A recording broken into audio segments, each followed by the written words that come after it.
Hi అండి, ఎంతో టేస్టీగా ఉండే తోటకూర ఫ్రై ఎలా చేయాలో చూద్దాము. 2 తోటకూర కట్టలు తీసుకొని క్లీన్ చేసి పక్కన పెట్టుకోండి. దీనికి తాలింపు పౌడర్ అండి. సాయిపప్పు, ఎండుమిర్చి, వెల్లుల్లి రెబ్బలు, కొబ్బరి వేసి ఉప్పు వేసి మిక్సీ పట్టుకొని పక్కన పెట్టుకోండి. ఇది తాలింపు పౌడర్ అండి. కడాయిలో నూనె వేసి పోపు వేసి తెల్లపాయలు కొట్టి వేయండి. 2 ఎండుమిర్చి వేయండి. ఫ్రై అయిన తర్వాత మనము ఇప్పుడు తోటాకు వేద్దామండి. వేసి బాగా మూత పెట్టకండి. మూత పెట్టేస్తే మెత్తపడిపోతుంది. మనకు పొడి పొడిగా రావాలంటే మూత పెట్టకూడదండి. ఇప్పుడు బాగా ఫ్రై చేయండి.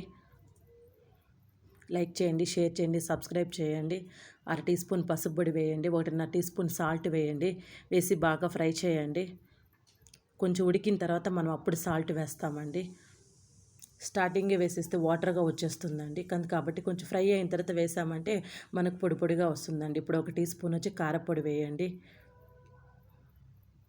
లాస్ట్గా మనం మిక్సీ పట్టుకున్నాం కదండి తాలింపు పౌడర్, అది వేసేసి దించేద్దామండి.